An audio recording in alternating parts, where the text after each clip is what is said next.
सुबह के 4 बजे हैं। एक हवलदार सो रहा है। तभी अचानक से फोन की घंटी बजती है। वो जैसे तैसे करके फोन उठाता है, पर दूसरे साइड की खबर सुनकर हक्का बक्का रह गया। खबर थी सड़क पर सोती हुई एक औरत की पत्थर से मारकर हत्या कर दी गई। पर यह हत्या आम हत्या नहीं थी, क्योंकि उसे इस तरह से मारा गया था कि उसका चेहरा भी पहचान में नहीं आ रहा था। पर यह तो एक शुरुआत थी एक ऐसे दरिंदे की जिसने इसके बाद एक के बाद एक सड़क पर सोते हुए 55 लोगों को इसी तरह बिना किसी रीजन के जान से मार दिया। और 3 शहर की सुपर एडवांस पुलिस भी उस अपराधी को आज 30 साल बीत जाने के बाद भी पकड़ नहीं पाई। और ये क्राइम कोई आम क्राइम नहीं था। और मैं ऐसा इसीलिए कह रहा हूं क्योंकि पुलिस को इस क्राइम का मोटिव भी आज तक पता नहीं चला। हत्या का हथियार एक भारी पत्थर, हत्या का तरीका खोपड़ी पर करारा प्रहार, हत्यारा जो कभी पहचाना नहीं जा सकता। तो आज हम बात करेंगे उस पूरे कहानी की कि कैसे एक के बाद एक शहर इसकी चपेट में आते चले गए और क्यों पुलिस उस एक शख्स की पहचान तक नहीं कर पाई। तो नमस्कार, मेरा नाम है राकेश और आप देख रहे हैं क्राइम किस्सा।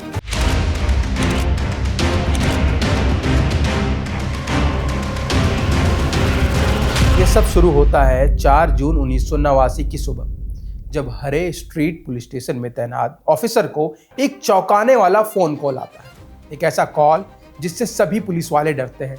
कोलकाता के बीबीडी बाग के साउथ वेस्ट कोने पर एक सब मिला है, जो कलकत्ता पुलिस मुख्यालय के, जिसे ईस्ट का स्कॉटलैंड यार्ड भी कहा जाता है, लाल बाजार से बस कुछ ही दूरी पर है। पहले तो पुलिस पहचान नहीं कर पाई क्योंकि चेहरा पूरी तरह से खराब हो चुका था। बहुत पूछताछ के बाद उसका नाम पता चला, एलिया बीबी, जो कि सड़क पर रहती थी। एक बेघर 30 साल की महिला जो कि 3 महीने से गर्भवती थी। एलिया बीबी की मौत के समय उनके शरीर पर सिर के दाहिने हिस्से में लगे एक भीषण घाव के अलावा कोई और चोट का निशान नहीं था, जिससे ना तो कोई बलात्कार और ना ही कोई छीना झपटी का सबूत मिला। फॉरेंसिक के हिसाब से जान जो है वो चोट के कारण गई और ये हत्या का मामला साबित हुआ।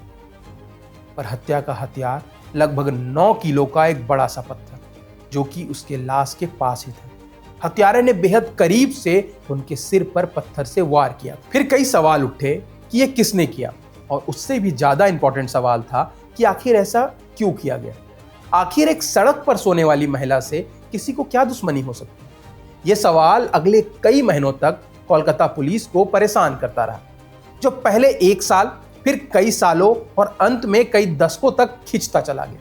अब 1.5 महीने बाद 19 जुलाई 1989 की रात को 2 और लाशें मिलती। एक 40 साल का आदमी तलताला पुलिस स्टेशन के क्षेत्र में पार्क स्ट्रीट मेट्रो स्टेशन के गेट पर, और दूसरा एक कम उम्र का लड़का जो मुचीपारा पुलिस स्टेशन क्षेत्र में सियालदा रेलवे स्टेशन के सबवे के पास मिलता है। आप देखिए कि दोनों बॉडी फुटपाथ पर पड़े हुए थे। दोनों के सिर पर सेम तरीके से वार किया गया था। दोनों को बड़े पत्थर से मारा गया था। तो अब इस बात से इनकार करना नामुमकिन सा था कि एक सीरियल किलर का काम है। पर सवाल अब भी वही था कि मोटिव क्या है, क्योंकि कलकत्ता पुलिस के हाथ अभी भी खाली ही थे। ना ही कोई सबूत था, ना कोई गवाह, और तो और सारे मर्डर विक्टिम में कोई कनेक्शन भी नहीं मिल रहा था। पर यह जो हो रहा था, ये उन ऑफिसर्स को कहीं देखा जरूर लग रहा था। ये याद दिला रहा था ठीक 1 साल पहले मुंबई की, जो कि तभी का बंबई था, वहां के उन 12 हत्याओं की, जिसका जवाब बंबई पुलिस अभी भी ढूंढ रही थी। चलिए अब कलकत्ता से पहले मैं आपको बंबई की कहानी सुनाता हूँ, क्योंकि वो इससे पहले हुई थी। तो आप पहले उसको जान लीजिए। भोर के सन्नाटे को चीरते हुए किंग सर्किल के पास गांधी मार्केट फुटपाथ पर एक महिला की चीख अचानक से सुनाई दी। क्योंकि वो जब जगी तो उसने अपने सामने कुछ ही फीट की दूरी पर खून से लथपथ एक सीन देखा, जहां एक आदमी का सिर पत्थर से कुचला हुआ था। पर क्योंकि यह पहली घटना थी, तो पुलिस को लगा कि कोई एक अनजान सा आदमी किसी भी रीजन से हत्या कर गया होगा और वो भाग गया होगा। आखिरकार मरा हुआ आदमी तो बस एक बेघर फुटपाथ पर रहने वाला था, जिसका कोई पूछने वाला नहीं था। और ऐसे लोग बहुत होते हैं, और एक मौत से कोई फर्क नहीं पड़ता, क्योंकि बस बोलने के लिए कानून सबके लिए सेम है, पर हकीकत आप और हम बहुत अच्छे से जानते हैं।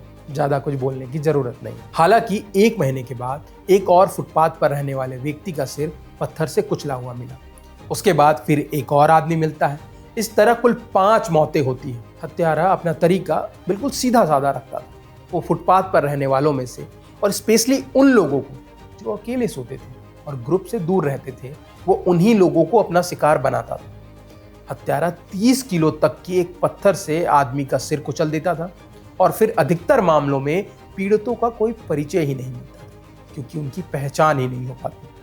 छठी हत्या के बाद बंबई पुलिस को अपराध में एक पैटर्न नजर आने लगा कि हत्यारा जो है वो सायन और किंग सर्किल के बीच लगभग 5 किलोमीटर के दायरे में ही क्राइम करता है। बॉडी के पोस्टमार्टम से ये आउटकम निकलता है कि रात को 11 बजे और सुबह के 4 बजे के बीच ये अपराध लगातार हो रहे हैं।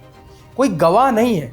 तब प्रेस ने हत्यारे को पत्थर मार या पत्थर हत्यारा का टैग दिया। अब ये भूसे के ढेर में सुई ढूंढने जैसा नहीं था, क्योंकि अब पुलिस को जो है वो 5 किलोमीटर का दायरा गश्त करने के लिए, और ये कोई बड़ा एरिया तो है नहीं, तो पुलिस को हत्यारे के शिकार करने की पूरी जानकारी थी, इलाके का पूरा पता था, टाइमिंग भी पता था। पुलिस की टीम रात भर उस एरिया में तैनात रही, लेकिन फिर भी उस हत्यारे ने पुलिस को चकमा दे दी और एक के बाद एक बेघर लोगों को अपना निशाना बनाया, जैसे कि वो अंधेरी गलियों से उन्हें देख रहा और उनके सो जाने का इंतजार कर रहा, और जब वो सो जाए तब वो अपने काम को अंजाम दे पाए। और पता है सबसे बुरी बात क्या है कि पत्थर मिलने के बाद भी उन पत्थरों पर उंगली के निशान नहीं मिल रहे थे। पुलिस को कुछ भी पता नहीं था कि क्या हो रहा है, कौन है, और जब ऐसा सिचुएशन आता है तो दहशत के साथ ही अफवाहें भी फैलने लगती हैं। और एक सिद्धांत ये फैल रहा था कि हत्यारा जो है वो आध्यात्मिक लक्ष्य को पाने के लिए एक तांत्रिक मार्गदर्शन पर काम कर रहा है। हर हत्या देवी काली को प्रसन्न करने के लिए मानव बलि की तरह थी, जैसे कि हम बलि देते हैं। और इस सिद्धांत को इस बात से और भी बल मिलता है कि जो ये हत्याएं हो रही थी वो मंगलवार और शनिवार को ही हो रही थी, जो मंगल और शनिवार यानी कि मंगल देवता और शनि देवताओं के शासन वाला दिन होता है। ये जो 2 दिन है वो ज्योतिष राशियों यानी कि बुराई, विनाश और काले जादू से जुड़ी हुई है। पर इन मौतों के बीच एक आदमी बच जाता है। उसने बताया कि उसने एक आवाज सुनी और फुटपाथ पर लेटे हुए अपने कंधे पर किसी के पैरों को महसूस किया। जब उसने आंखें खोली तो देखा कि एक आदमी उसके ऊपर खड़ा है, उसके हाथ में एक पत्थर है, पर जैसे ही उस आदमी ने पत्थर गिराया वो वार से बचने के लिए खुद को थोड़ा सा हिला लेता है। फिर भी पत्थर का एक टुकड़ा उसके सिर के किनारे लगता है और वो भाग निकलता है। फिर भी इस मामले में आगे कोई सुराग नहीं मिला और उसके बाद भी मर्डर होते रहे। कुल 12 खून हुए, पर ये सरकारी आंकड़े के हिसाब से, लोगों के हिसाब से 26 खून हुए। पर इन सब के बाद ये सब अचानक से बंद हो गया। पता नहीं क्यों, पता नहीं कैसे, पर बंद हो गया। पर लगभग 1 साल के बाद ये सब फिर से शुरू होता है, पर इस बार कलकत्ता में। तो अब हम आते हैं कलकत्ता में। 3 मर्डर के बाद अगले कुछ हफ्तों में और भी लोग सामने आए। सभी की हत्या एक ही तरीके से हो रही थी। सभी बेघर और फुटपाथ पर रहने वाले थे, जिन पर सोते समय हमला किया गया। उनकी खोपड़ी चकनाचूर कर दी गई। हत्या का हथियार हमेशा एक भारी पत्थर या फिर कंक्रीट का बना हुआ स्लैब होता था, जिसका वजन अक्सर 10 किलोग्राम से अधिक होता। कोई गवाह नहीं है, कोई मकसद नहीं है। मर्डर के तरीके के अलावा और कोई पैटर्न भी नहीं दिखता है। और ये हत्याएं मेन कलकत्ता में हो रही थी, मतलब कि पार्क स्ट्रीट, केमक स्ट्रीट, मैदान जैसे इलाकों में। 4 जून और 11 सितंबर 1989 के बीच हत्यारा, जिसे कि अब तक कलकत्ता के अखबारों ने द स्टोन मैन का नाम दिया था, उसने 100 दिन के भीतर 7 सनसनीखेज हत्याएं की। जैसे जैसे लाशों की संख्या बढ़ती गई, कलकत्ता पुलिस ने एक गहन जांच शुरू की।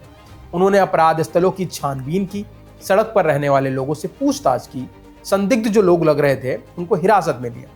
फिर भी उन्हें कुछ नहीं मिला। बात कलकत्ता की करें तो कलकत्ता में ये सब हत्या जो है वो कलकत्ता और हावड़ा को जोड़ने वाले हावड़ा ब्रिज के पास हुई।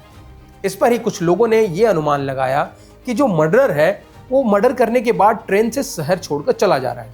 और चूंकि हत्यारे ने पीड़ितों को भारी पत्थर से या फिर कंक्रीट से मारा था, तो पुलिस ने भी शुरू में यही अनुमान लगाया कि हमलावर शायद एक लंबा हट्टा कट्टा आदमी होगा। हालांकि किसी भी गवाह के अभाव में कोई साफ बात सामने नहीं आ रही थी। 1985 और 1988 के बीच मुंबई की सड़कों पर आतंक मचाने वाले एक सीरियल किलर के तौर पर समानताएं तो दिख रही थी, पर कोई सबूत नहीं था। ऐसा लग रहा था कि ये उसी आदमी का काम है, पर कोई सबूत नहीं है। कोई प्रूफ नहीं है। और ऐसा इसीलिए भी कहा गया क्योंकि बंबई में ये सब कुछ खत्म होने के बाद ही कलकत्ता में शुरू हुआ। पर कलकत्ता पुलिस अपने इतिहास में सबसे बड़ा ऑपरेशन चलाती है, उसको पकड़ तो नहीं पाई। फिर एक दिन बंबई की तरह ये चीजें यहाँ रुक गई। अचानक से सब बदल गया, सब कुछ अचानक से बंद हो गया और ये शक और गहरा हो गया कि ये वही आदमी है। आपको बता दूं कि अंतिम हत्या 1990 की शुरुआती महीने में हुई। 10वीं हत्या 29 जनवरी 1990 को 2 महीने के कम अंतर के बीच में हुई। इसके बाद जो 11वीं हत्या हुई 3 सप्ताह के बाद यानी 20 फरवरी को, इस बार आखिरकार स्टोनमैन के पैरों के निशान मिले। बाएं पैर के 3 और दाहिने पैर के 9। इन निशानों के आधार पर यह पता चला कि स्टोनमैन जो है वो कोई आदमी है और हकीकत में कोई कद काठी भी ज्यादा बड़ी चौड़ी नहीं। वो आम आदमी सा 5 फीट 5 इंच का एक असाधारण सा आदमी है, पर उसका अंगूठा बहुत लंबा है, दाहिने पैर का अंगूठा। पर क्योंकि सब ठीक हो गया था तो लोगों ने फिर इस पर ज्यादा बात नहीं की। पर फिर 2010 में असम के गुवाहाटी में हत्याएं फिर से उसी सिलसिलेवार ढंग में होती है। हत्या का तरीका लोगों को चौंकाने वाला था। गुवाहाटी के सीरियल किलर ने फुटपाथ पर रहने वाले लोगों को सिर पर भारी पत्थर मारकर कुचल दिया था, जैसा 24 साल पहले बंबई और कलकत्ता में हुआ था। क्या वो फिर से वापस आ गया है? पर फिर हत्या के बाद वहां सब कुछ बंद हो जाता है, पर फिर से पुलिस के हाथ कुछ नहीं लगा और वो सवाल रह ही गया कि वो कौन है। और अब सवाल यह है कि क्या स्टोनमैन फिर से वापस आएगा? कहीं वो मौत का तांडव फिर से शुरू ना कर दे, क्योंकि पता ही नहीं है कि वो कौन था, कहाँ गया और क्या पता शायद वो अभी आपके शहर। कहानी दिलचस्प लगी ना? ऐसे ही और क्रिमिनल केस सुनने के लिए जुड़े रहें बजरबट्टू के साथ। तब तक के लिए नमस्कार।